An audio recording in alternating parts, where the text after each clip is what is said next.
ಕನ್ನಡ ಕವಿತೆಗಳು.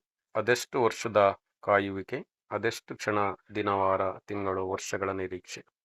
ಅದೆಷ್ಟು ಬೇಸಿಗೆಗಳು, ಅದೆಷ್ಟು ಮಳೆಗಾಲಗಳು, ಅದೆಷ್ಟು ಚಳಿಗಾಲಗಳು ಆಗಿ ಹೋದವು. ಅದೆಷ್ಟು ಹಗಲುಗಳು ಧಗೆಯೊಳಗೆ ಜೀವ ಬೆಂದಿತು, ಅದೆಷ್ಟು ಇರುಳುಗಳು ಒಂಟಿತನದಲ್ಲಿ ಭಾವ ನೊಂದಿತು. ಅದೆಷ್ಟು ಕರುಳು ಕತ್ತರಿಸುವ ಕಾಲದ ಕತ್ತಿಯೊಳಗೆ ಬದುಕು ಛಿದ್ರಗೊಂಡಿತು. ಅದೆಷ್ಟು ಅದೆಷ್ಟು ಅದೆಷ್ಟು ನರಕ ಯಾತನೆ, ನೀ ಬರುವ ಕನಸಿನಲ್ಲಿ, ನೀನಿರದ ನೆನಪಿನಲ್ಲಿ. ಅದೆಷ್ಟು ಕವಿತೆಗಳು ಹುಟ್ಟಿದವೋ, ಅದೆಷ್ಟು ಹುಟ್ಟದಲೆಯೇ ಸತ್ತು ಹೋದವೋ. ಅದೆಷ್ಟು ಅಂತ ಅರ್ಥವಾದ ದಿನ, ನೀ ಬರುವೆ ನನ್ನೆಡೆಗೆಂಬ ನಿರೀಕ್ಷೆಯಲ್ಲಿ. ಮತ್ತದೆಷ್ಟು ದಿನಗಳು ಹೀಗೆ ಬದುಕಬೇಕು. ಕನ್ನಡ ಕವಿತೆಯನ್ನ ಆಲಿಸಿದಿರಿ.